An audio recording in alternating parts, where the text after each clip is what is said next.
Yeah, so I had a German friend coming to visit, right? And it's the first time in Asia. Right. So he speaking about that, because how do we flag for taxis in Singapore? Oh, It's with the right hand, right? And he was like, every time he's in the public, he sees someone flagging a taxi, he would take a picture and send it back, Really? Because look at this, everybody's raising the right arm here. But So this it's like, this begs the question: how do you flag a cab in Germany then? I'm curious. You don't. It's too expensive.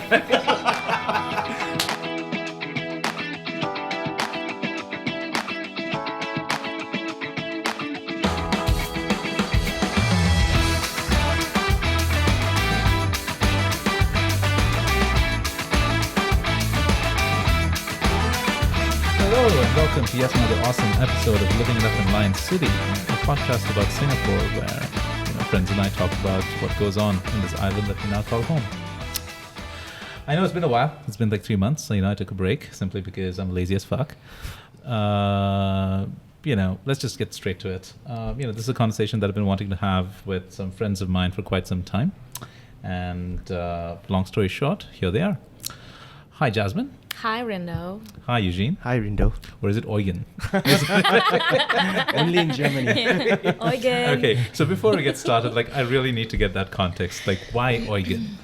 It's a German pronunciation. Yeah, it's Really? Yeah. Okay. Eugen is actually an old name in Europe as well. So when I was traveling in Europe, when I tell them my name is Eugene, it's like, not even for the Germans, the French will also say, oh wow, that's the name of my grandpa. Really? Yeah, it's a really old name. I don't think it's very common to have an Eugen now for I don't know our any. generation. Not in Germany. I don't know any. Yeah.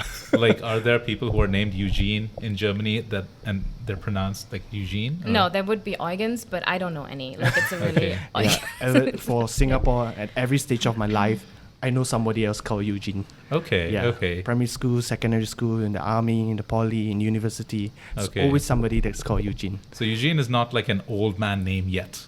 Not in Singapore. Okay. No, But not in Germany it Singapore. is. Yeah, exactly. Yeah. So I met someone else whose name is like a very, very old grandpa name in Germany. And his name is him. He's like a young guy in his early 20s. And so I come across that because people are fascinated with poetry or like old stories, or their grandfather went to Germany and then they have this name and they say your name. You're like, oh my God, this is like one damn old name that no one anymore has in Germany. But it's more common here to bump into these type of names. Yeah. Oh, okay. Because it brings to mind how there are people who are named Amos or Martha or Gertrude. And, and sometimes I hear those names like, wow, Yeah. you must really love your grandma. Yeah. So it's Eugene. It's Eugene. Eugen. Oh, I love that.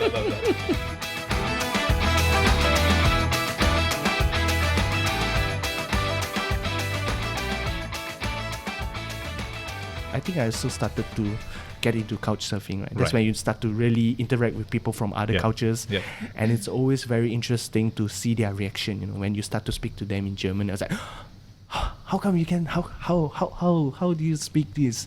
What? And they're Like, so oh shocked. my And they're gosh. always telling me, Eugene "Oh, knows Eugene." paragraph 2 from this Yeah. particular tax I manual. know. There's like, Eugene, Germans in Germany, they're speaking worse German than you.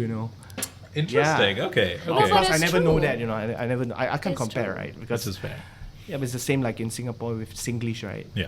When you write, it's perfect English, but when you speak to a Singaporean, like I have a friend, she's from Japan, and she came to Singapore, and the auntie was talking to her in English, and she was replying on the first day, oh sorry auntie, I cannot speak Chinese. This, but when you type and when you write, it's perfect English. But when you Right. speak, especially in Singapore, it's really total. It takes a while to get used to it. Okay. Yeah. So But you- your German is actually very casual. It's very like I'm talking to a buddy in one of my bros back in Germany. It's like that. Like what I liked, it didn't sound like he just read it off a textbook, but there was clearly interaction and you hung out with people. It's very all day. Yeah. There are a lot of it's like you never find that in in a language book, you know. Yeah. Right. It's like the way you speak the slangs is like something that you would know if you stayed in Germany. Yeah, you or if always you say talk nee. to I remember that just like nee. What? Or you know, like the French, they have like what's the way they talk, like, Good job. they like to blow their air through the mouth. It's like, how I know, you know, je ne sais pas. Oh, okay, Yeah. okay. Jazz, how do you rate, Eugene's German? It's been a while that we spoke. It's been a while, but I remember when we spoke the first time, I would have probably said a 7 out of 10. Yeah. Like, as I said, like, he speaks like your homie at home. It's not textbook. It doesn't seem studied. It seems like you picked it up by living there. Wow, that's amazing. Yeah. Yeah. So like you did you have a lot of opportunities to speak German here in Singapore, or did you have to like? It was mainly through couchsurfing. Right, When right. you know you have German backpackers or people like. Yeah, he makes you speak all the time. Then I would I reply would always in try. English. I always, Okay. and, you know, it really helps a lot. You know, It does. when you hear someone speaking the language and then you reply back, it's something it's very hard to getting studying from the lecture books or Yeah. from a school. Yeah. Because I did Chinese for like 10 years plus. Okay. I can speak now, but I can't read. Oh, Yeah. So for to be context, honest- people, Eugene is Chinese, but and he sucks at it. so to be honest, right? I right now I think I can read German better than I read Chinese. Really? Yeah. So my Chinese is maybe like a primary school level. You know, primary school 12 year standard. But my German I can read newspapers and all that. So I find this very interesting, right? Because I know a lot of my Singaporean friends, my girlfriend too, find it easier to just speak in English than it is to speak in Chinese. Yeah. And I think there's also like a significant effort that you must put in learning Chinese than with English. Is that? Yeah, Okay. because in for example in English or any language with a Roman alphabetic font or style, you can pronounce it. You may not understand it, but you can guess the meaning. Yes. But for Chinese, you have to know it. It's either you know it or you don't. Or you don't. There's no Okay. way you can guess it out. You know. Okay. It's the same for German, right? There's a lot of they like to combine words, Right. and if you separate it, you more or less know what it's trying to say. I can't think of any examples now, but yeah. So it's Like, really different.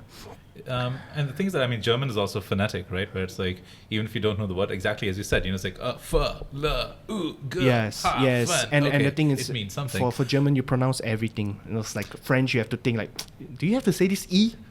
Thank you for saying that. It's like everyone's like, "Oh, French is amazing." I'm like, "No, it's not." It's like I can't read half of the shit. Yeah, At least with German, it's like, what you see is what you Yeah, get. exactly, and I like that. It's, Okay. it's more logical to me. The way they speak the German. And I think. What's your story, Jazz? I'm German. End of story. So back to Eugene. Yeah, so I'm German, had no choice, first language that I picked up. And came to Singapore 8 years ago. And Eugene was the first Singaporean that I bumped into that spoke German to me. But yeah, here in Singapore, I have no German friends, to be honest. I know some people, but my closest circle of friends, there's not even really a lot of Europeans, to be honest. Right. So like you've been living here in Singapore for 5 years. 5 plus, years now. Yeah. Yeah. I think isn't it 5 years? I went back for 3 years. Right. Okay, I remember. Yeah, I okay, so remember. 5 years. Holy shit. Long time. I know. I know. Tell me about it. So,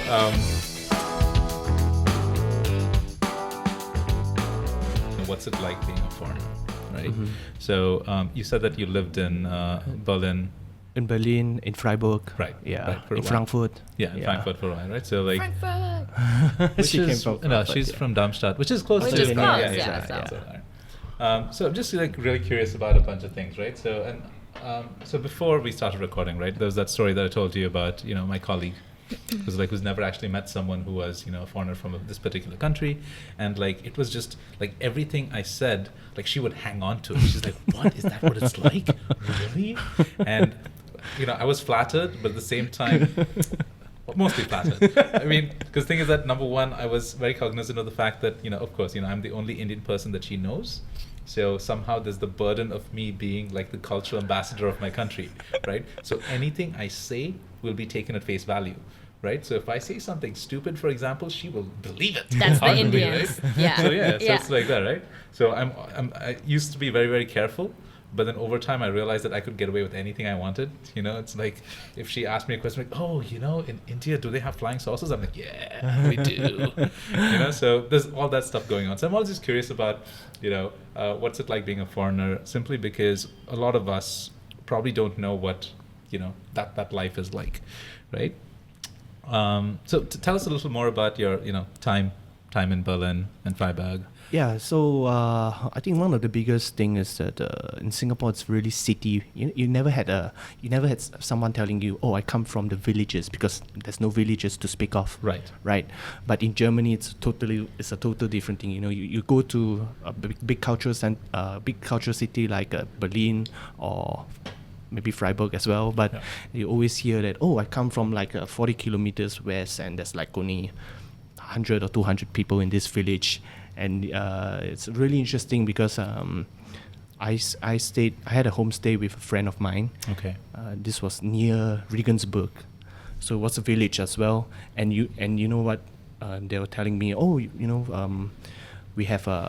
built our house from ground up."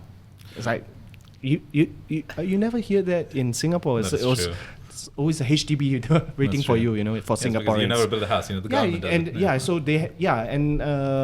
One big thing for the Germans is they are very technical people, They know how to do this kind of stuff, For Singapore, it's like, "Oh, I need to call a plumber," or you want to fix your car, maybe you need to go and get someone to a mechanic, Yeah. But in Germany, it's like, "Oh no, why do you do that? You can do it yourself," It's things like that you never get. For example, as well, eating apples from the trees. Yeah, I've never had that in Singapore. And when you get to Germany and you find that, oh, you know what, the real apples that you picked from the trees there. The real ones. Yeah, because every time you go to the supermarket, it's like so red and so shiny. It's not like that, When you get one without pesticides, it's like the one at NTUC is not real. It's like I read somewhere it's like 6 months. These apples are like 6 months old. I mean, yeah. So I've heard of that thing, right? So where it's like there's a lot of preservation that goes into pesticides and all that. And when you get something natural, like I went there and then they were like when they ate the apple to show me it's like how fresh it was, there was a worm that came out of it, and he had to spit it out. So amazing experience. You never get that in Singapore. And same I volunteered in a horse stable as well because I was so interested in learning how to horse ride, right? Okay. And I found out that I was the only guy because in Germany it seems like it's a sport for girls, small girls, 8 to 9 Really? 8 to I've 9 been years doing old. it for 5, 6, I think 7 years. I knew one boy that was right. In 7 years, I knew one boy, and he was literally the hunk of the gang, right? So he was that one guy. Yeah. But why is that the case though? Isn't like horse riding something? Isn't that a sport It's for the whole everyone? pony thing, right? Okay. It's the whole you grew up and you're like a little girl and you want a pony, have your Barbie riding your horse and stuff like this. So I think it comes with this whole thing. Like I was obsessed with horses. Yeah, and every small girl will like take me and say, "Hey, look, this is my horse." I was like, "Wow, so young and you got your own horse." Really, it's her own horse. The parents bought it for her and all. Okay, that. not everyone in Germany has that, Mama. Yeah, but right? Oh, that's crazy. So you can horse ride? Yeah, but I was only there for like 3 months. Mm-hmm. So they usually give me the most docile horse, the old one, the experienced one. So yeah, but it was really interesting. You wake up at 6, 7 a.m. You have to clear the shit. And then because that's part of your duties in the horse stable. Okay, right. So they give you food and they give you accommodation. I think there was something like that, like woof or something like that, something similar. Oh yeah, woof. Yeah. So you just offer your services now. Right. You feed them and they give you a free lesson every day. What kind of lessons? Horse riding. Horse Right. riding. Okay. I Math. was like, because you said, like, I wake up every day and service them. I'm like, what service are you talking about? Yeah. Wow. Okay. Yeah. Was it just you who was doing this, or were there like other people with you who were doing this? No, it was. thing? I think that helped a lot because I was the only one. Right. And I was the only one that that wasn't German. Right. Yeah. So like what you say, everybody was like, "Oh wow, where's Singapore?" And you start to say stupid shit, and they start to believe you and all that, right? So there was one time I said, they were telling, "Oh, we have this thing called milk rice." Milk rice. Okay. Yeah, I say, oh yeah, because in Singapore we have something called cola rice. So you mix Coca-Cola with rice. And they started to go to everyone and say, you know what? In Singapore they have this thing called cola rice.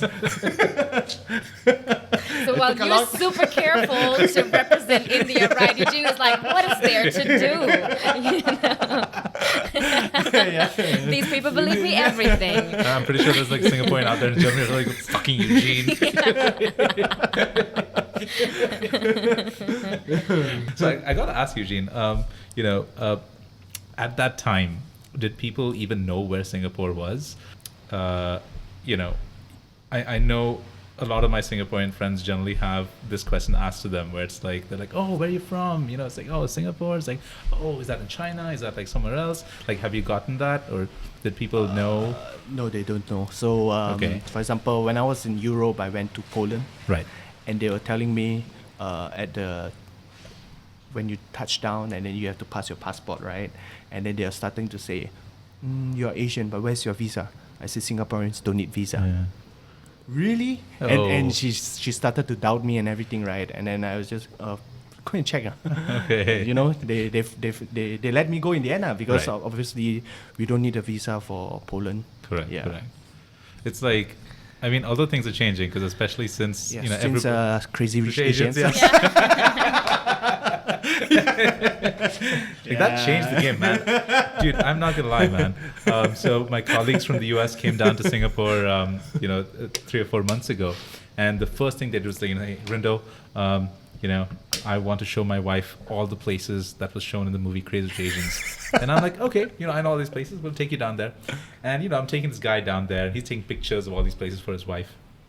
And as it turns out, there was like a whole bunch of people doing Crazy Rich Asians tours. Like they have like That a was walking offered tours. proper. Yeah, I know. And I'm like, damn. Like on the one hand, it's like, okay, Hollywood like put Singapore on the map, but then on the other hand, there's like a whole other conversation, right? My girlfriend was not happy about the movie. There's like a lot of conversations about that, about representation and shit like that, but that's not the point. But then, okay, so when you talk to your employers, do you call them employers? Yeah, employers, Right. yeah. So like, what was their understanding? We call him chef. No, Mein chef. chef. Boss is called chef. Yeah, mein chef. Really? Yeah. Like chef as in The German word for Chef. boss is chef. chef, like. Yeah. It doesn't have to be a cook. He's your chef. So what's the Boss German is for chef. chef then? Koch. Koch. Keeping a straight face. Now that you're talking about it, This is my chef and this is my Koch. So tell us a little more about your life here in Singapore, Jazz. I think for me it's quite the opposite. Obviously, people know Germany and they have a lot of thoughts on what Germans are like, and I get that a lot. For example, in my job, my first job here came here as a fresh grad, and I remember we were putting up the website, and I was the German efficient machine or something like that. It was like Jazz, and then this title, and then a little bit more about my role. So this was implied. Also, I'm always in time, which I really had to change here, and I had to learn to be very patient. But there's a lot of good stuff that people think of us, which is that whole efficiency thing, and maybe not the trains though. no, that's I get that too. As well as, so I think for work sometimes it's really good. You get the efficiency thing. Also, I'm very straightforward, and I once had someone telling me, in my job I work a lot with people, and I once had one of my British colleagues telling me, we need to tell this person, we need to give them honest feedback, but you do it because you're German, they know Germans are straightforward, they forgive you. So, and it's true, I get away with it. And I mean, I say it hopefully kindly mannered, and I try to be polite and all that stuff, but I am very straight, like I don't bullshit around. Okay. And I think people appreciate it because it's kind of something positive seen about us. Yeah. Then we also have the common thing, you get in a cab, oh, you're from Germany. Let's talk about beer, cars, Merkel, and football. So that is something I get in every damn car conversation. But, I'm like, you know, okay. So I think that's just the only, like those were my most typical experience as when I tell someone that I am German. Oh, and beer. Okay. I mean, I'm very forgiving of, conversations with cab drivers simply because it's often, a way to try to connect. Like when we meet someone for the first time, we try to figure out, what that person's about. How do we relate and stuff? And for a lot of people, when let's say if I were a cab driver and if I had a German lady as a passenger and I'm in a chatty mood, I'm like, what do I talk to her about? Beer. It's like, you're German. Oh, that's cool. Awkward silence. I get it. I'm not saying I'm mad about it. It's just like after 5 years getting in a cab, having this conversation over and over, you do get a bit like, okay. But I hopefully have never responded in a rudely manner or anything. Okay. I'm just saying those are probably, exactly what people talk, like those 4 or 5 German topics, kind of, you get that, yeah. Well, I mean, you kind of get used to it, and then you start reading about it simply because, when they start, hey, so football, I'm like, yeah. Yeah, not anymore. I don't know enough about football to even make a joke about it. So. Yeah, and then obviously there's our history.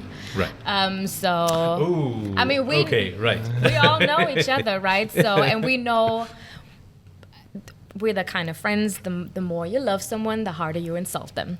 So I obviously get all the Nazi shit. So right, that's okay. I think it's okay. I haven't gotten any, jokes that were uncomfortable. Okay. I mean, I had a situation that I shared with you before with my boss, and I felt in Singapore. Yes, that was also my first boss that made that German efficiency machine on the website. So he was very, very interested in our history, thinking of Adolf Hitler to be a very great leader. What? And I remember when I told him that raising the arm is something that you can get sued for in Germany, and there's a lot of things to our history. We're very careful with it. We're taught all the time to be very responsible. I've never known a German that said, "I'm proud to be German." I don't think I've ever said it. You always be taught. You always get that lesson to be very careful and responsible with your history. And I remember when I told him that it's illegal in Germany to raise your arm and do the greeting, he was jokingly saying, "Come on, do it. No. If you're not doing it, I'll fire you." And he was joking, but I was so uncomfortable. I remember I didn't do it, but I remember that I was trying to laugh because he was laughing, but I think after a minute or two, he saw that he kind of crossed the line, and then he was like, "Hey, buddy, it's all cool." But it was just that moment where I was so damn uncomfortable, and I don't know how to explain that to people. So it's not the worst thing, but it was just weird that, while we've been taught to be so sensitive, there are people that, would do that type of jokes. And don't get me wrong, in Germany, half of our German stand-up comedies, lots of movies are hilarious shit about exactly that stuff. Yep. And we make a lot of fun about it. But, being forced to do something which is illegal is a little bit different than making a joke about, something that we've hopefully gotten over and worked through as a nation. Yeah, so I had a German friend coming to visit, right? And it's the first time in Asia. Right. So he speaking about that, because how do we flag for taxis in Singapore? Oh, it's with the right hand, right? And it was like every time he's in the public, he sees someone flagging a taxi, he would take a picture and send it back, Really? Because look at this, everybody's raising the right arm here. But so this begs the question, how do you flag a cab in Germany then? I'm curious. You don't, it's too expensive. But and talking about this German thing, as you know, the Singapore also was under the Japanese occupation. Yeah. So what she receives as a German is even worse for the Japanese. Really? Yes, Okay. because I used to belong to a Japanese group, and Right. and they used to have they have Singaporean boyfriends, and Right. the boyfriends always give them shit about this. I was like, what you guys did, it's like it's so how to say it? It's like you can't really blame them, right? Because it's not even in their generation. They are That's being correct. blamed Yeah. for it. Yeah, Yeah. I remember. Yeah, but so it's by just they always say you Japanese what you guys do in the 40s and all that, so they get even worse shit because it directly affected us in Singapore. I think here Right. you Yeah. still get the anger because of the location, right? But Yeah. I don't get the anger. Like I don't Okay. feel Yeah. anyone meaning this whole thing that I'm a Yes, Nazi correct. or that I want to gas Jews or whatever. Like I don't think this type of I don't think people think like this of me or want to do these things. You have to meet real assholes.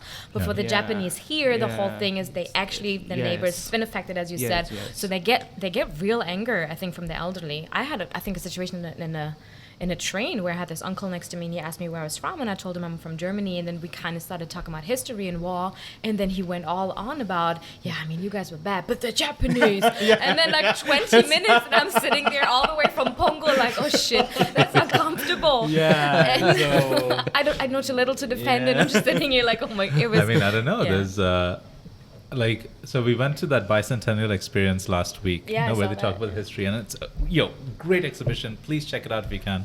But long story short, they had this like one, they had like one segment about the Sukching Yeah. massacre. Essentially, it was that period of time in Singapore between 1942 and 1945, where the Japanese army started searching and seeking out, rounding Chinese folks and killing them. So Yeah. there was that one story where a guy was about to be shot. He managed to escape, swam, further down and just kept his head submerged in the water while they were searching for him in boats and stuff. And he kept himself submerged underwater for the longest time, just so that he can escape them. So there is that history. And of course, it is, it's been 50 plus years or so. But clearly, that uncle, did he look old enough No. to have lived through that time? It's been a few years, but possibly. I think it was rather old. Yeah. Okay. I think the major reason why was because in Germany, right, after the World War, what they did was anybody that was involved in the government, they were tried under Nuremberg, the Yeah. Nuremberg trials. Right. It never happened. This never happened in Japan because the emperor was still stayed as the head. Right. And in essence, they never actually say. I mean, how to say it? It's been there are stories that says that they never said apologize, and there are stories that say they apologized, and true, they apologized. Right. But the reason was that in Germany, you never find a museum that glorifies what they did. And here's the government funny did. thing, though. What I come across, and the story that I just told about my former boss is one thing is that people here, I do bump into people that say, yeah, I don't say Hitler was a good guy, but you gotta tell, you gotta admit this guy was prepared and he was determined and yada yada yada, and I'm just like, fuck no, you screwed up a lot for us. So for Germany to be far away and have not affected Singapore, there are people here that speak with a certain respect for him as a leader, which Yeah. I find super weird, and I don't know how to respond to, because all I've been told is know that we fucked up in the past. So there's an interesting perspective in India. So for example, Hitler, as the word Hitler, is not associated with the shit that he did. So the thing is, he is associated with strong leadership, right? So a lot of people in India use Hitler in jokes, and I'm not gonna lie. When I was growing up, we used to call our strict teachers Hitler, simply because Hitler is associated with being strict and anal and shit like that, right? And there's also the fact that over many decades there have been a ton of movies in many Indian languages where the name is Hitler. And so Hitler is the name of that film character, and it's always a comedy, and it's always about a guy or a girl who is, strict and anal to the point of comedy, right? So because of that cultural, influence, we don't think of Hitler as that person in World War II from Germany. We think of strict, funny dude, doing strict, funny antics, And so it gets to a point where if a teacher, in school or something, is super strict or throws me out of class and all that, I'd be like, ugh, Hitler, That's where you get grammar Nazis as well, right? So there's all that shit that happens, right? But then, like, outside of just the influence of local movies that are named Hitler, the fact, like, the history about the genocide and all the war atrocities and all that is glossed over. Not intentionally, because if you're studying an Indian history textbook, a lot of it is about our history, and then we have, like, 2 chapters about world history. So there's only so much that you put in about different countries and different places and all Same that. for us, yeah. So it's like, Hitler, oh, this guy, he took over the world, he almost took over the world, but then boohoo, he lost. And then so it kind of like glossed over all those atrocities and shit that happened, right? The magnitude of it and all that. So the only thing that we take away from that history lesson is that, oh, there's a guy who was like a strong leader in Germany, but I remember him, because I've seen pictures of him with a funny mustache, which is, used in all these funny movies.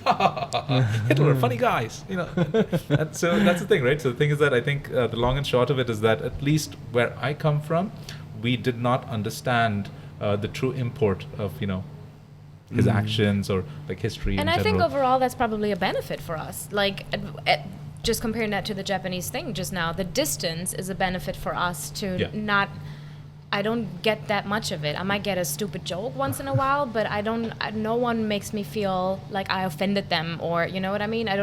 No one wants to make me responsible for this. But do you get that in Europe though? If maybe you are living I was England, already you're thinking staying in about it, Poland, thinking you're gonna or ask staying that. In, Yes, definitely more. Okay, Yeah. okay, So wow. I remember Yeah. my sister went to the UK for an exchange when they were maybe 13 or so, and they had a bunch of teenagers yelling at them that they Nazis and throwing like the food in them and stuff like this. Wow. Like I remember, like it was like my sister is a tomboy, and she's like a rough little one, and I remember she was really shocked about what she'd experienced. Like they were yelled at that they Nazis and stuff like this. It was like a bus ride or so, but you're like for the first time as a teenager, alone in the country and doing that language exchange, and so that happened, and I think that will happen more in the country neighbors, in the countries around. Okay. Also because they taught more about it. As you said before, our history books were full of that. Like I know everything about this.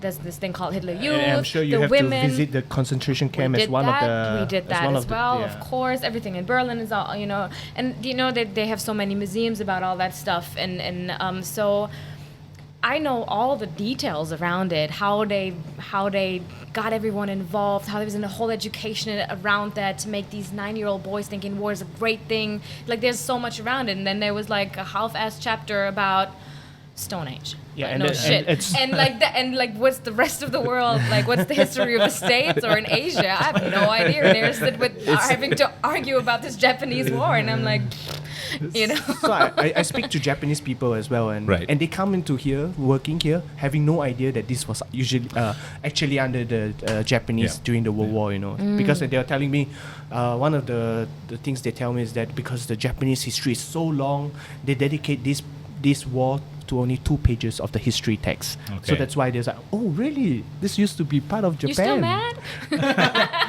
Oh, you guys could have been speaking Japanese, if we won the war. No, they didn't say that, but I was like, Yeah, that would open a whole other can of worms. I think there was a controversy maybe a couple of years ago where I don't know if I think it's last year or something, where they wanted to open a museum about Singapore during the Japanese occupation. they did, right? They did. Yeah, at they did, right? The So, Ford factory. so the controversy was about naming it Sayonanto. Sayonanto, yeah, yeah. which was the Japanese name given to Singapore during the occupation. Oh. So there's a lot of outrage because a lot of Singaporeans like, wow, are you trying to celebrate that period of time? Yeah. So then since then they changed it, right? Like, I think Yeah. the name is I don't know what's the something name else, now. but yeah, they removed Sayonanto. Yeah.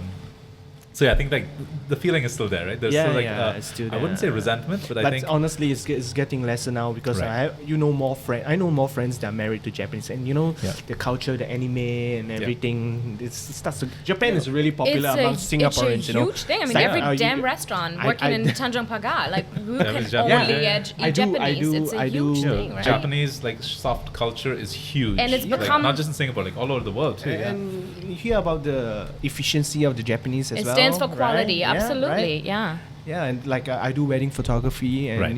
like 60% of the couple going for their honeymoon is Japan. Yeah. Yeah, it's a really popular place. Sister, right? I definitely cannot say it or she's gonna hate me. So you gotta definitely cut this one out. So this is totally going to podcast. So my stepbrothers were moving to Japan, and when my sister found out, I was like, the boys are moving to Japan. What? Japan? They don't even speak Chinese. And that looked at her and I was like, Alina. She's like, why? But that speaks very much for all Asian look the same, right? Yeah, it's, It's such a so I was wondering if you got some stuff like that, when you're in That's Germany, a in great terms of like outlooks No, or like not in being Germany. Asian in Germany or. Is it starting? yeah. I mean, no. So Go ahead, to yeah. me, my experience, in Germany is like they try so hard not to look racist. It's like, oh man, after what happened, no one's gonna call me a Nazi now. So I'm like super nice to anybody else. So maybe that's why they're having this issue now with the migrants coming in. Yeah.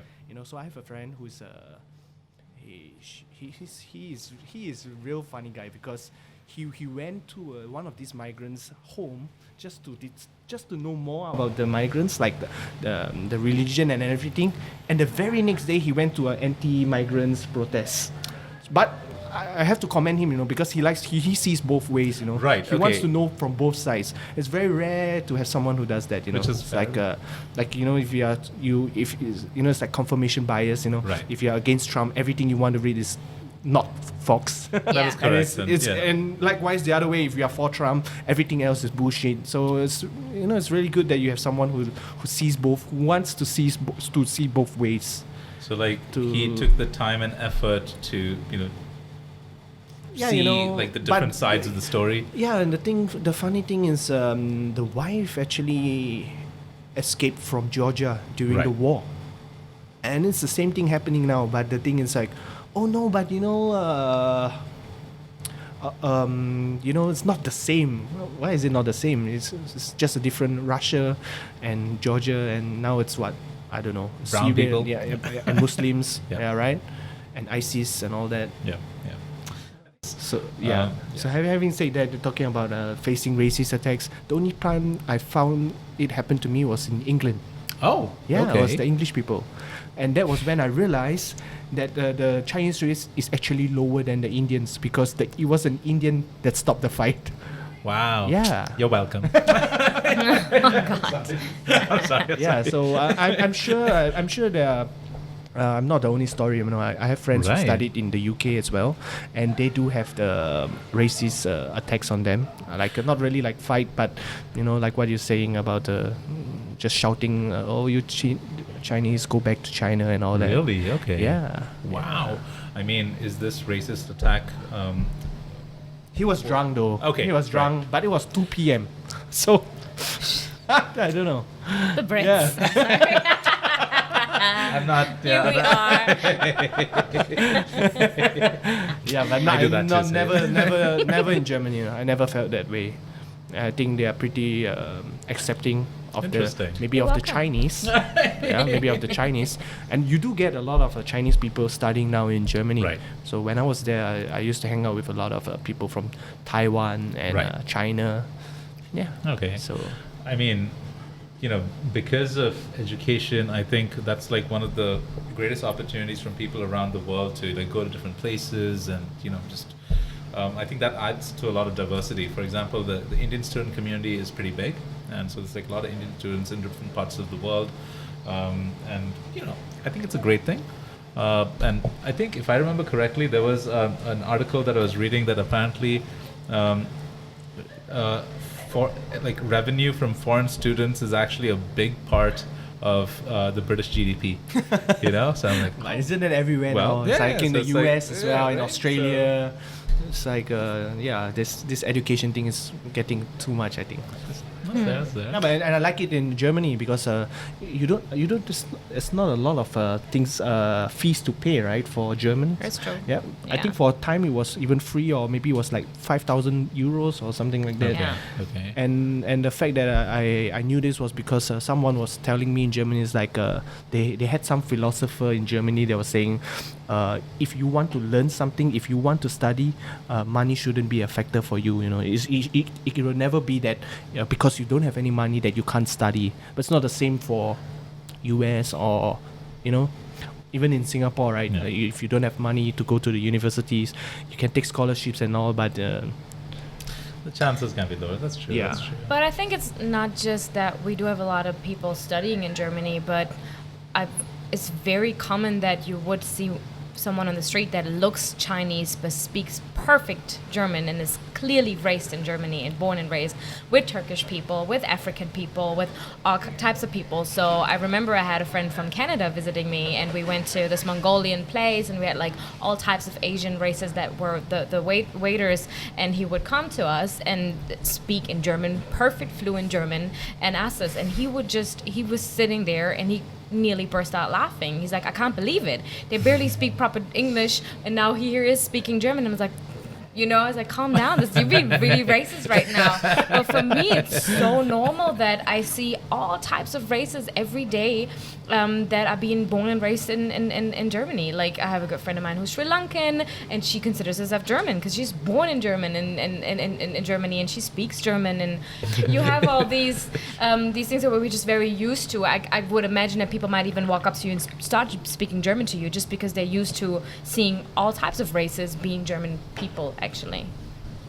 in Hong Kong, Yeah. there are Indians living in Hong Kong, Yeah. and when they spoke Cantonese, it kind of freaked me out as well. But apparently, it's really normal Yeah, for yeah. them as well, because There's- there are a lot of Indians in Hong Kong as well.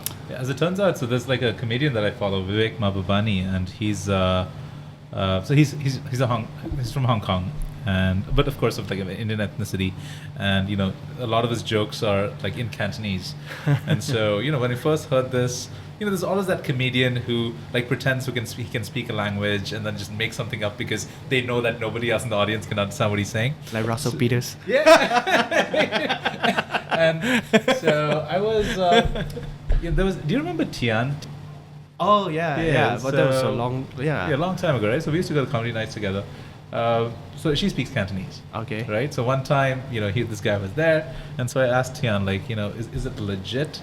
And she was like, it's more legit than what she speaks. She was like, she was freaking out.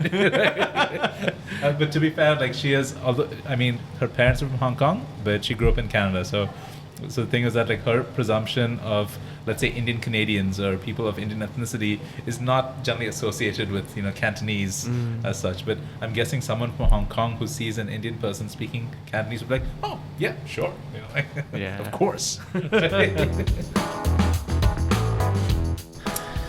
So, culture shock. Yeah.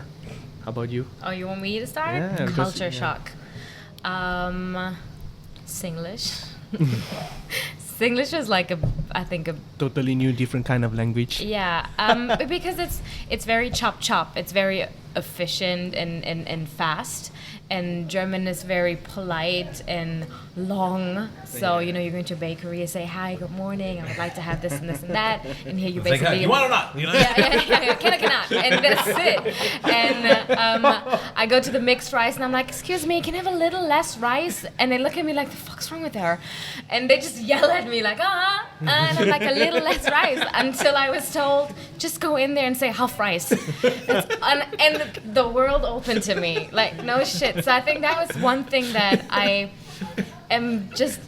try to be very polite, and I say very long sentences when I'm in the cab and I'm trying to explain to someone if we could maybe do this Don't and waste this my and this. time. And he just looks at me like, what the fuck? But then you realize all you got to do is be very Concise. short, exactly, and let them know where. But first I was just like, why are they so rude? Why are they yelling at me? But then you figure it. Yeah. So I think the language thing was something I really had to get used to, not take personal, and learn my way around it. That was my main thing. Still, Singaporeans are very direct, and I think it was also a bit of getting used to how I'm seen, or how a white person is seen. There was this funny story when I was 22, 23 or so. We were at the bridge. Bridge was still like a big thing, and Wow. memories. Wow. And I had this guy next to me. I don't know. He was either Malay or Indian. I don't remember exactly, but I think he was Singaporean. And he was sitting next to me, and we introduced each other. And he asked me a few basic questions: how old I am, where am I from, and basically after 3-4 sentences in the conversation, he was like, "So let's go home now." And I'm like, "Let's what?" I'm staying here. And he's like, "No, I mean, you know, we had our little conversations. Let's do this." And I'm like, "What do you mean?" Until it hit me. Like, he thought, you know, white blonde girl. Or easy. You know, easy. Yeah, That's how it yeah. rolls. You know, you go and take her home. I just walked off. Like, that was it. I wasn't Oh, super wow. offended. Like, it wasn't too bad because he wasn't. I think the moment he realized that this is not how it works, he was a bit ashamed as well. He didn't apologize, but he was like, "Oh shit, so that's not how it works." So he didn't mean to insult me. That's why I took it quite light. But it was very interesting for me to see how it was for someone to speak to this blonde porn lady that I seemed to be in that moment. It's great that you Sorry, mentioned this but because it is a lot of that actually whole there, right? party thing, and I've also realized, I think a lot with, you know, women us talking. We do talk about, you know, one night stands and taking men home. It doesn't matter if we're Asian or Western women. We all do it, or you know, we did speak about it, but Asian women don't really talk about that in front of people. And while a Western woman might be a little bit more open, saying, "Oh, I took someone home last night, you know, it was a fun night," or something like this. So I think There's there was an assumption that, you know, oh, is that like, you know, code for yes? Yeah. I can do that for you too. Yeah, exactly. So I think Okay. that I wouldn't say that's a culture shock, but that was a little bit of figuring different perceptions that people have of me. Based on my race, and usually I cannot complain. I can absolutely not complain. I'm a white woman, so I'm good. No, You know, but there have White been girl privilege. But that was Yeah. actually a real culture shock for me. Racism. When I came here, and I know I gotta be careful with this topic, but I remember when I came here, I was like, "Wow, everyone loves each other. Every every religion is here. We all practice it. There's all those public holidays, and it's all respected. This is amazing." And I started working here, and I was like, "Oh, fuck, it's not. Like It's hidden. yeah, It it's is very like we very Subtle. clearly know who's first and all these things, and you use it at work. Which client do you face? Chinese gets Chinese, and all these Yeah. things. So you represent your company to the right audience and all that stuff. You know, that people can actually ask me for my race when I'm looking for an apartment. It's even in our identity card, you know. Yeah, exactly. All that, like, I thought that was absolutely crazy that someone can ask me for my race when I'm looking for an apartment that I pay rent in and stuff like this. So I think that was a culture shock that came not in my first 4 months as an intern, but when I actually started working and living here, and I think like Singapore was home. Yeah. Then it hit me like, oh, no, it's not that harmony. I mean, I think it still is in our generation. I mean, look around, we're having a good time, but yeah, I older was very, generation. very surprised by how openly that at times is. What I feel in Singapore is that there is a lot of race-based categorization that happens. Yeah. So it's like, you know, and- Racism. yeah, so it is, right? So like a lot of critique about racism. So for example, you know, every time I talk to someone who says that no, there's no racism in Singapore, it's like, you know, we don't get like shot. Probably a Chinese, right? I didn't say it. Eugene is Chinese, by the way.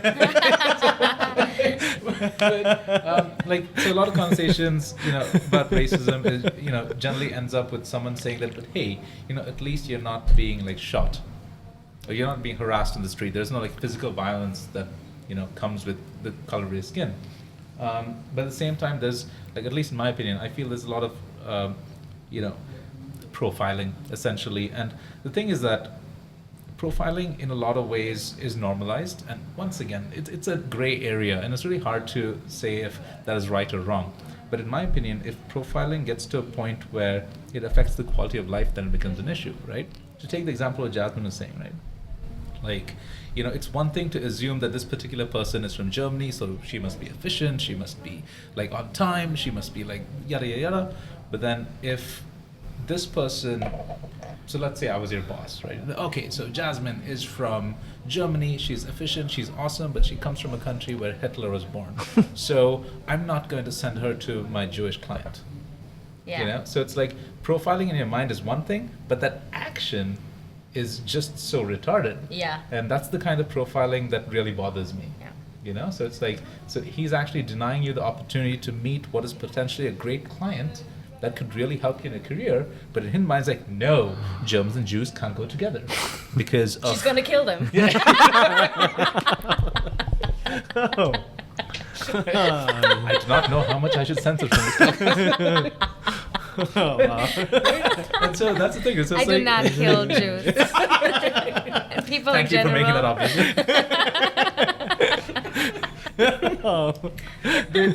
I mean, see, that is like just one example, but this happens a lot, right? So, being an Indian person here in Singapore, I do realize that, cans are not thrown on my head, which is great. That's amazing, right?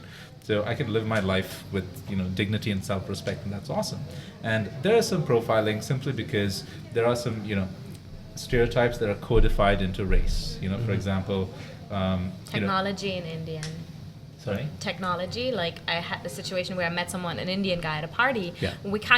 He claimed to know me, and I said, I don't know if I've ever met you. And he's like, no, like your face and all that stuff. And I'm like, are you in technology? Because I work in technology. And then he was like, yeah, because I'm Indian, right? And I'm like, no, I work in technology, and that's why I asked you. But he immediately assumed that I asked him that he works in technology because he's Indian. Yeah. I mean, and that actually happens. So there's this friend of mine who works in San Francisco, and he's a designer, right? So he does... in technology? Not technology. Yeah, I just want to make clear. Not technology. He's a designer for a lot of things. He designs like event spaces, Okay. a lot of that stuff, right? And so, he's hanging out in a bar with his friends, chilling out and all that. And then, so he's just like talking to this girl. And this girl's like, oh, so what do you do? What's your story and all that? And he say, I'm a designer. It's like, oh, but in IT, right?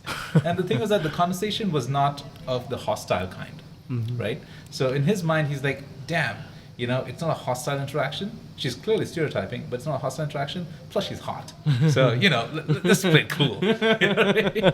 So like in a lot of ways, in both ways, you have to like, make that judgment whether is this considered hostile, is this considered racially charged, etc., etc. So, and this is hard for me to admit, but as an Indian person, stereotyping doesn't bother me that much as long as it doesn't get to a point where it affects me or affects my quality of life, right? So, hey, among us, we can just talk about we can joke about, race, ethnicity, and all that. That's completely okay. But when a random person comes to me and talks to me about stereotypes in bad faith, that's an issue. It's good. What was your culture shock in Germany, by the way? Honestly, I never had any because Was riding a horse not a culture shock? Like The apple from the tree. Yeah, The damn, okay. the real apple. the real apple, but Singapore isn't I just feel that in Singapore, what you find in Singapore, you would be able to find in any other cities, in any other developed cities in the world. Probably if I were to move to Tokyo now, it's not a big culture. It wouldn't be a big culture shock for me. Right. Same if I moved to Berlin or if I moved to anywhere actually. So I never really felt any culture shock. But then, I mean, I guess the culture shock that I'm guessing that you face in Germany is more like, there's like countryside. Okay. So visiting the countryside was really interesting to me, and the fact that a trip can take 3 or 4 hours was something big as well. It's like, wow. But in Singapore, everywhere it's just at least maybe 2 hours, but it's still not so bad, But when I go there, it's like, what? Only 2 hours? It's like I drive like I cross the border from Switzerland to France every day to work. I was like, wow, you never think of that. Maybe for like the there are a lot of Malaysians from Johor Bahru. They come to Singapore every day to work, So it's like maybe that's a big thing for me as well. Wow, you every day you cross the border to work in a country. I would never think of that, Like I choose my workplace by how near it is to my house. Yes, I would never have to. I never want to think about having to cross the border just to work, But can I just say, because like this is something that I don't know how to put it in example. Okay, actually, do I have an example? But one thing I found here, people are very in your face. Like anything that they notice about you, like it's not low key. Like, hey, did you gain weight, or it's like whatever. It's like immediately if you're fat or whatever. Like stuff This like is that. This is honestly it's not really. I don't think it's in our generation, but you get it when like Chinese New Year, the auntie is the first one to say, "Wow, you put so much weight, Yeah, so like that's what I'm saying, and like so. It's a Chinese thing, I think. I don't know if they do it. Is this the I mean, Indian in thing India or also, is it I the think. Asian thing? I'm not sure, but you see that so much in China. because But my this answer is like bitches almost with- pointing it out. So I once had a situation where this uncle was waiting on the MRT, and he was asking me, "Hey, are you German?" And I was like, "Oh yeah, I am. How did you know?" And he said, "Because French girls are skinny." And I'm standing there like, you can't slap an old man. Like what are you gonna do? But like he clearly didn't mean to be rude or anything like that. It was just that, and that's what I'm saying. Like, for the auntie, it might be a little bit like the example that you just meant, but they don't mean to be rude, but they point out everything that they see. Yeah. But here's the fun, like that's something I realized, and sometimes it was very uncomfortable questions that I would be asked, that are very When are you getting common to married? say. No, not just that, but When's like. your baby coming? But Only have boys. but I think this is more like that. No, that all these questions, like health-wise, and that's all more about. That might be a bit more of an Asian thing and tradition, but like other things that that are just a little bit very blunt questions. That would happen very often here. But funny enough, I'm being told you're German and you are very straightforward. People are okay with you being straightforward. So I'm wondering, have you had situations like that in Germany where you feel like, oh, they're very straightforward with me? Because I'm being told that, but I felt here it was much more. You know what I mean? I don't know, Eugene. No, I've never had someone tell Did me someone been a bit too honest with you? in Germany. Yeah. No, maybe I'm more honest than them, but I don't know. See? Yeah. But it's funny enough that it's still part of our reputation.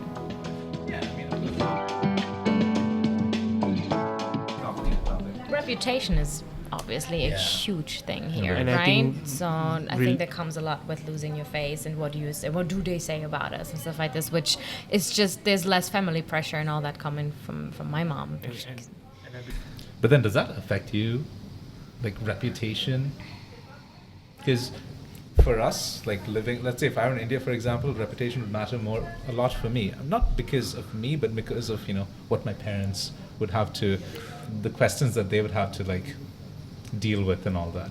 Like, as a foreigner, you generally don't have to deal with it, right? No, I don't think so. And Okay. first of, it's just very different. My mom is really relaxed. Yeah. And she would love for me to get married and have children and all that, and she is going to be excited when that happens, but she'll never ask me. She would never ask me about it. So I think that is one thing that I'm being raised very relaxed there, in terms of that. And then when I'm thinking of reputation, I'm sometimes thinking a little bit more about how my reputation is impacting others. So that's a slightly different angle here, but it crossed my mind as well. So I remember when I started dating people in Singapore, I had to quickly learn that I am the white trophy. And Whoa! Oh Okay, my okay, gosh. yeah, This needs another episode entirely. but like I realized at one point that it was blue eyes, blonde, and that they didn't care a lot about me, and like you guys know me, I'm a whole lot, so and you at one point you just realize this guy just wants to present me to his friend and be able to say I'm dating a white girl, but it had very little to do with who I am as a person. So I think that is something I had to learn, that I can I can represent a reputation. You know what I mean? Or like, Okay. you know, so that was my first thought when we were talking about the reputation. Nothing in Precious and Family, but something very The different. British set the standard, you know. Yeah, you know, in the Yeah. past, there are clubs in Singapore where they say no whites and dogs allowed. Sorry, they no know- Asians and dogs Yeah, allowed. yeah. And the Tiger Balm guy, Yeah. Haber Villa, he was so pissed off at seeing that sign. He actually set up a sign that said no whites and monkeys allowed. It was Wow. just a tit for tat, you know. So yeah, I get it. You know, I've seen with my own eyes. You know, I bring friends who brought along other friends, and we were just meeting. And the first thing the Asian girl comes, he goes straight to the guy and starts to hit on that guy. And you know, Right. that's why. That's why it seems that, you know, like they seems to be more desirable in Singapore. We have a name for these girls as well. These sarong party girls. Yeah. yeah, SPG. Yeah. Yeah. yeah. And you get, and so- also like people ask you, right? When you say you're dating, they immediately ask who you're dating. Like, is it a Singaporean? Oh, it's a Singaporean. Chinese. The first thing I'm being asked when I say I'm dating a Singaporean, the first thing is Chinese, and you always get a certain reaction. And I'm sure my partner would get a certain reaction when he says he's dating a white girl or whatever. And it's very similar to you, probably. You know, saying for your girlfriend to say who she's dating and the other way around. Yep. It is, no one ever in Germany asked me where the guy's from that I'm dating. Yeah. Maybe Yeah, because it's, there are Germans in all colors and shapes and no one really gives a damn, and that it's a little bit less of this whole thing. But I've never been asked that in Germany. While here it's like the second question when someone, or the first even, and then what does he do? Like, those are the two questions. Yeah, but I guess like for you as a white girl, I think there's like a whole other layer of conversation, because of course, you know, you bring a certain social capital to someone who's, you know, so let's say if you go to a club in Singapore, right? So clearly there is some sort of social capital if you have a white girl right next to you. So, you know, you're essentially, you know, being used as currency. And like, have you felt that? Have you felt that, you know, whenever you're going to a place, are you being invited just because you're white or just because you're awesome? So I had the situation where I think I realized guys asked me out for the sake of being out with a white girl, Right. rather than caring much about me. But I think invited for parties. I'm a girl, right? You want a girl there anyway. It doesn't matter. that's true. I got boobs. It's Doesn't not the matter white what pass, it's color the they pussy are, pass. right? Say So that. I think so. So, That is an yeah. invitation. But what I did have once was, I think I was with a group of, I think those were mainly Malay friends of mine, and we wanted to go into a club, and I was told that I can go in for free, and yeah, your friends stay outside. What? That was a super awkward way. situation. First of all, being offered to go in for free while they wouldn't be, and then being told, I was like, yes, so then what the fuck you think I'm gonna go in now? Like, that was so weird. Yeah. Or like, I do realize when walking with a brown person, working with Malay or with an Indian, be it partner or friend, even my partners at that time would tell me, I get a lot of stares when I'm walking with you. So I think I started blocking that out, but for a long time I would notice that we would get, as a couple, a lot of stares. Okay. Just like, you just get looked at the Yeah. entire time when you're mixed race, white, brown. Yeah, I will say this though, like, I mean, for me, I don't get that many stares simply because I think, you know, an Indian and Chinese couple is not considered as big a novelty. So it's like, you know, we see Indian couples all the time. Yeah. So it's like, it's not Yeah. a biggie. Maybe for the old folks, they're like, oh, it's the 21st century now. I can see this now. You know? But for the most part, there's also a question of, there's also like it's also a matter of, you know, whether you're considered exotic or not. Yeah. And I think as a white female person, there is that level of exoticism, right? Oh yeah, I did have people asking to touch my hair, and I had the funny situation where Oh my god. and you're like, okay. How are you dealing with and this? you're sitting there, and then people would be like, and because this one girl did it, the second came as well. That I stood there, and people were just touching my hair. Yeah, and that was really I used to date a German, right? Yeah. And she told me that she went to Indonesia, and everybody was like, "Hey, can you take a picture I of was me?" just about to tell that story. I was. And you never get that as a Chinese. Yeah, you don't. Yeah, you don't. No. She felt like a star, you know. She's like, "Wow, everybody wants to take pictures with me." It was a bit weird. Like I was in Sentosa. Like it was so random, and there was like this group of Indonesian guys, and he's like, "Hey, can you take a picture?" And I was like, "Can you take a picture?" And I'm like, "Yeah, It sure." happens in India too.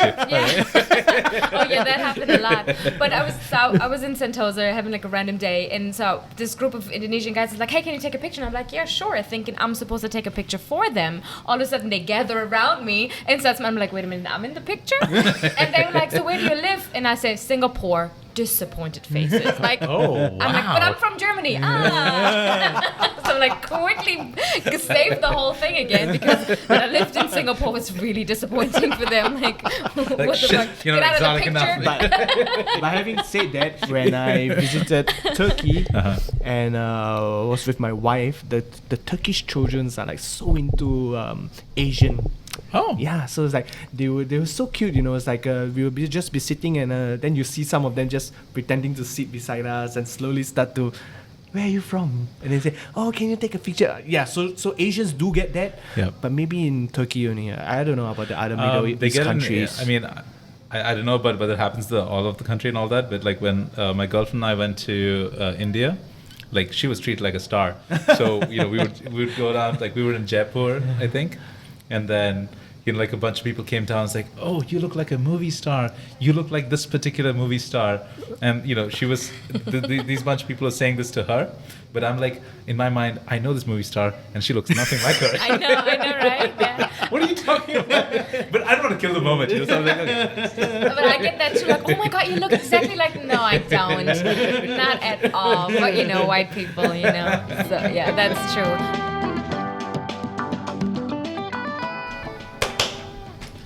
Sourdough bread. That's what every German says. German bread.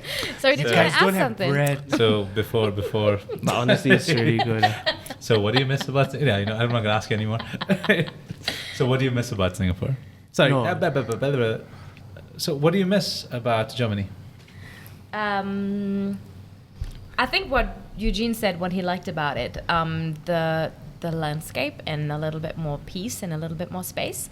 So I went back a few weeks back, and I was not leaving our little village. I remember when friends asked me, "Do you want to go downtown? Do you want to do this and that?" And I was just getting up at 8 a.m. in the morning and taking long walks through the forest and sitting in the fields and just that there's no one that you see, you hear nothing but nature around you. And I'm not like this super hippie, but it was so beautiful to have that. And I really enjoy getting out of Singapore just for space.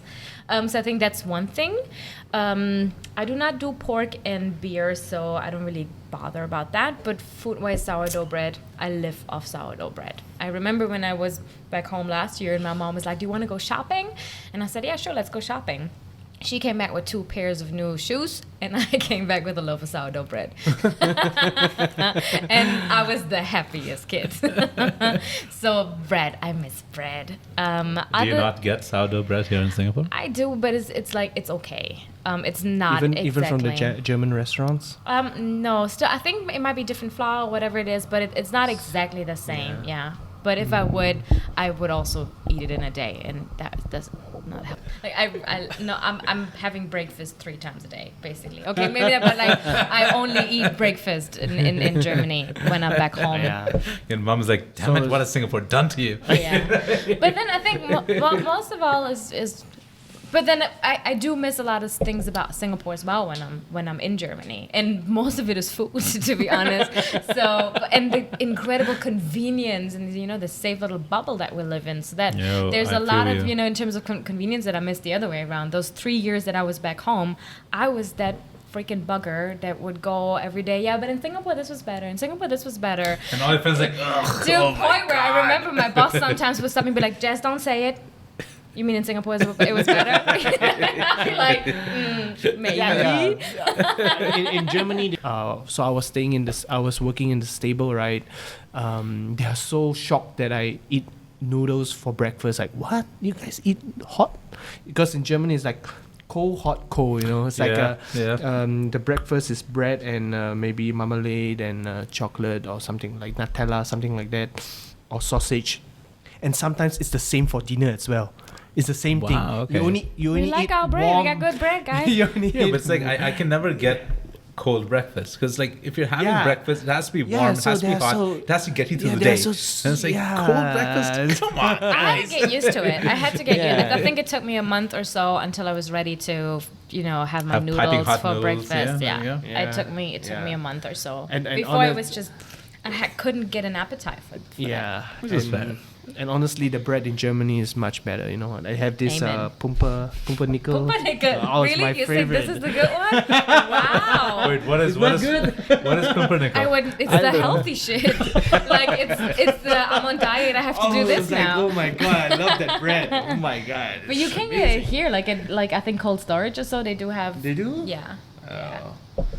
Wait, so what's pumpernickel again? Is this really dark With a lot of grains and grains on top. seeds and stuff? Yeah. Okay. Amazing bread. Really healthy. Yeah, so something that I'll never try. It's, Okay. I would say it's almost a bit bitter. I don't think I would hand it any Singaporeans. They would spit it on the ground. No, I think it has a bit of a bitter Yeah, taste, really? right? I'm not Oh, sure, but I don't man. think it would be the And- least thing I would and- show someone to try to convince them just- that we can do good bread. Sorry, but it really is that way. I don't mind it, but She's like I so would offended. not. It's just like, I have had you no idea tried that was real really- sourdough bread? Oh my god, I thought that was good. You failed the bread test. I can't be German now. I'm not saying it's not good. It's just like the least thing I would expect a foreigner to say is good. But is it like objectively a good food? It's healthy. It's not That's the not it's healthy not if you, the, it's not healthy the if you put flavorful- Nutella on it though. Really? Do you do that? I mean personally, yeah. Well, I do with cheese and Yeah, that would- the yeah, I would've guessed wurst, it, yeah, I yeah. do with wurst. Oh yeah. Other than that, I'm trying to think of like things in terms of culture or surrounding, but I miss my language at times. Okay. Because it's just incredible to insult and curse in German. We get really creative. Okay. It's a beautiful language to make up words that are funny and insulting. I'm not sure, and I'm not trying to like offend people, but it's really great to express yourself in a silly way as well. So kind of like that, dissing your friends in a very creative way basically means you love them. So Yeah, but it's like, oh my gosh, you just said shit to me, but I appreciate the effort that you put into it. because that is actually a really great creative word. No shit, that is true. It's So. like, fuck you, Jasmine, but wow, that's pretty good. Like props on that. But I do miss my language. It's not just for cursing. It is a very poetic language. I think it's what you said earlier. Words are put together out of other words, and if you think about these words that you use all day, how they're put together, there's a lot of beauty in it. So I do miss my language sometimes. But no, I'll leave it at that. That's fair. What do you miss outside of pumpernickel? Did I say it right? Pumpernickel? Yeah, Okay. not bad. I'll get some. I'll get you some. Can we get to that? So what do I you miss miss? about Germany? The apples with the worms No, inside them, for sure. the fact that they're so friendly. In Singapore, when you come and you start to talk to people, they'll start to think like, what are you trying to get from me? It's like are you trying to get my business, or are you trying to introduce me to some new deal? You don't get that in Germany. It's like they'll come to you and say, oh wow, you come from Singapore, and tell me more about your country. And it's less fake in a way as compared to Singapore. And I feel it's like, man, sometimes it gets really crazy. And this is in Tanjore actually. So I'm going back home. This lady, she's coming on to me, like literally coming on to me. She's like, oh, what's up? Why don't you give me a number, shit lad? She's like full on flirting. And I'm like, yo, what do you want? Must see, be the belly. Yeah, but here's the thing. You know what the weird part is? Like, if it was maybe the year that I moved to Singapore, I would have fallen for that shit. Because like when I moved to Singapore, I was lonely, I was by myself, I was just looking to hang out with people and shit like that. If somebody showed me an iota of, friendship, I'd be like, oh, yes! Take me. Like, hanging out with me, does it mean that I have to pay like $100? Yes, I'll do it just because I hang out with you, And right? you really did. Yes, that's another story for another time. Ouch! Damn it, Jack. Yeah, but that was how it was, right? So it's like when and if you live in that kind of environment, I think we do grow up with a general distrust of someone who is overtly friendly. Yeah. So no, I agree with you. It happens. Yeah. But then it brings to question, like, doesn't that happen in Germany too? Like, aren't there a lot of people who, try to exploit, your friendliness and... No. I can't think of an example. Right. Like, really, she's... Yeah, like I don't know. In Singapore, you have people that starts to sell mattresses.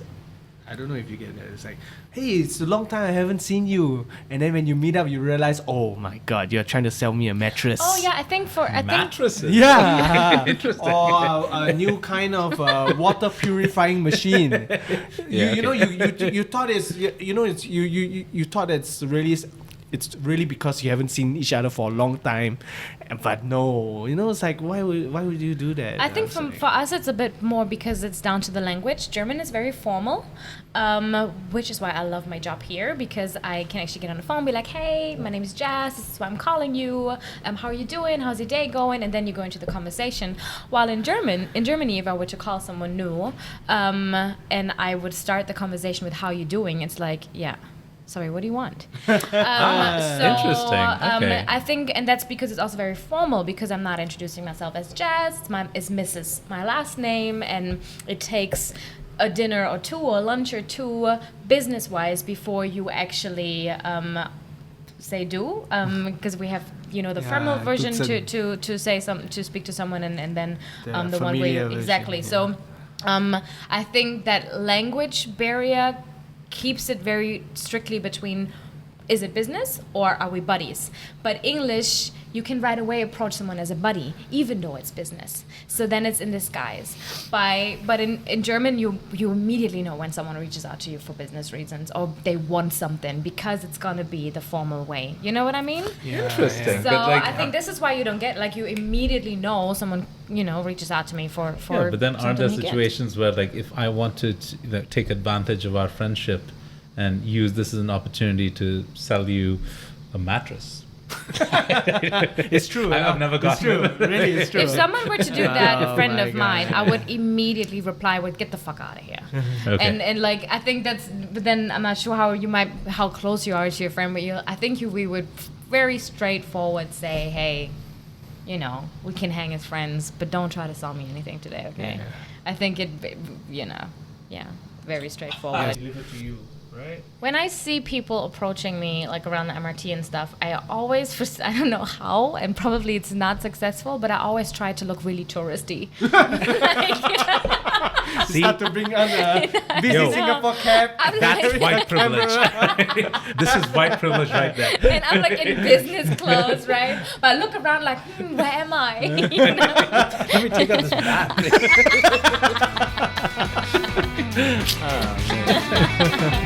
Like,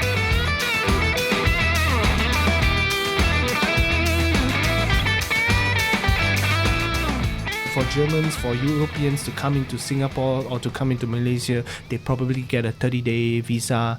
But the thing, what I don't agree is, it's more in Thailand though. It's like they have these things called the backpackers. They're like, oh, I don't have money, but please support me in traveling around the world. If you get that if I as an Asian, I do that in France or in Germany, the police will come and say, get back to your country and man, take the next flight back. Yeah, Because like I have a friend who had a. Yeah, but that's big. I had a friend who had for some reason, she had no job, she was traveling, but for some reason she had a CV on her, with her. right. Lebenslauf, yeah? And Lebenslauf. yeah, for some reason, just because that they found this CV on her bag, she took the next flight back to Singapore. Literally, she arrived, and then the next flight she flew back.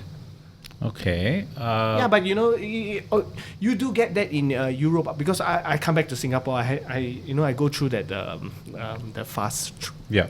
I never get that, right. They will never ask what are you doing in Singapore, right? But every time I go to for example, I go to the UK. It's more UK, more US. What are you doing here? Yeah. How long are you here for? Why are you here? And you get these kind of questions, and I don't know. Do you get that coming into Singapore? It's Well, like, I'm going through the thingy now too, right?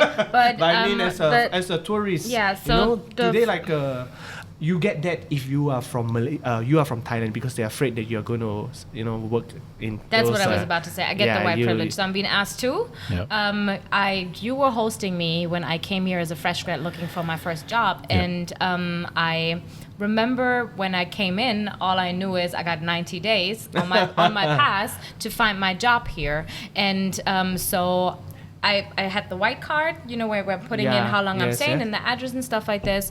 And they were like, 90 days? And I said, oh, yeah, well, I'm not sure yet what, And that was it. He just asked 90 days, what are you doing here? And I'm like, I'm just traveling with this huge ass, obviously moving here, luggage, Yeah. And so he asked me. I told him, I don't know. That's why I put 90. He shrugged, and that's it. And that was white privilege for sure. Yeah, if I would have been sure. Filipino or Thai, that would have been a whole different conversation. That is true. So That that's is for true. sure. The same thing if I'm going there without a reason and I'm saying I'm staying there for 90 days, they're like, no, you can't stay there for 90 days. Yeah. But Eugene, can I ask? Your Singaporean passport has a lot more Privilege. Power. Yeah. power Yeah. than, let's say, the average Asian country. Do you still experience that?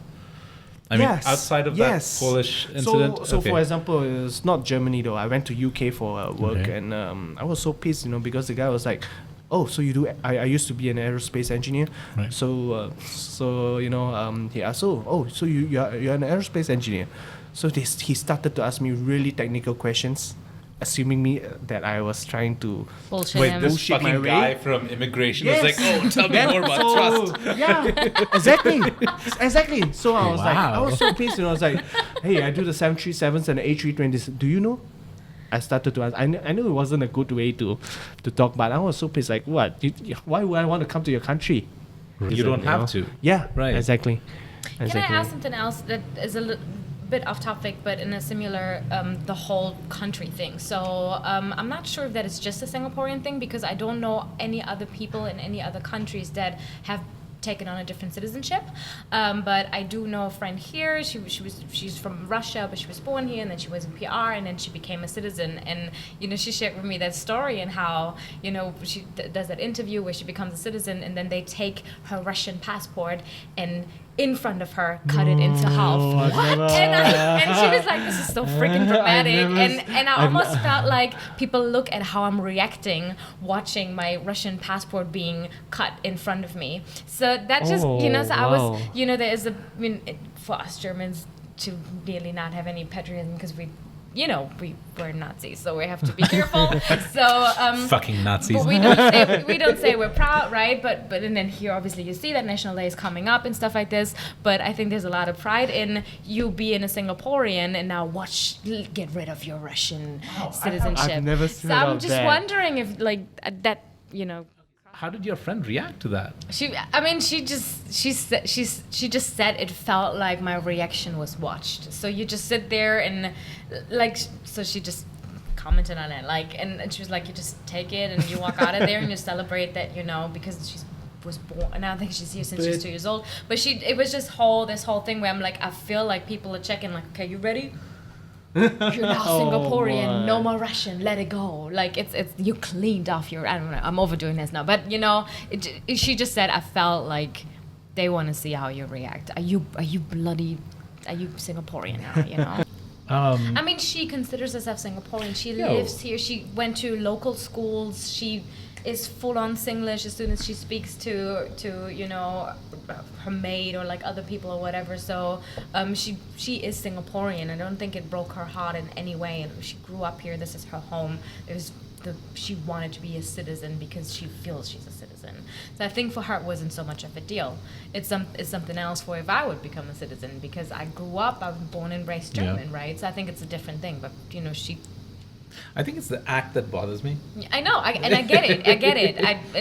Yeah, that's why I brought It's it like, up, right? damn, But it's an intense do you have to move, be right? that extra? You know what I'm saying? Holy shit. I'm gonna put this on an anonymous forum. It's like, hey, new citizens, try to go through this. Oh shit. Yeah, I'd like to know how it is with. I gotta find this out. Yeah. Anybody who is listening to this podcast, yes, all two of you, if you have any experience with being a new citizen, let us know. Of course, I'm gonna cut this out because. Eugene. Eugen.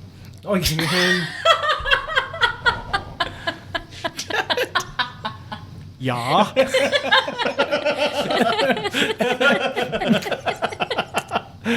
Was ist los?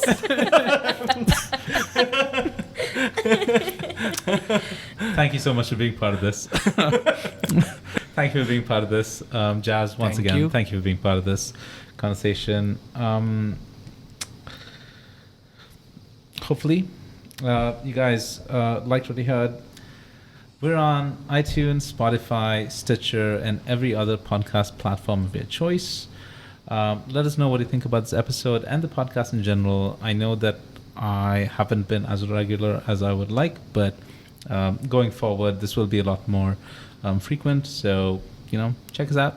And until the next episode, that's Jazz. Thank you.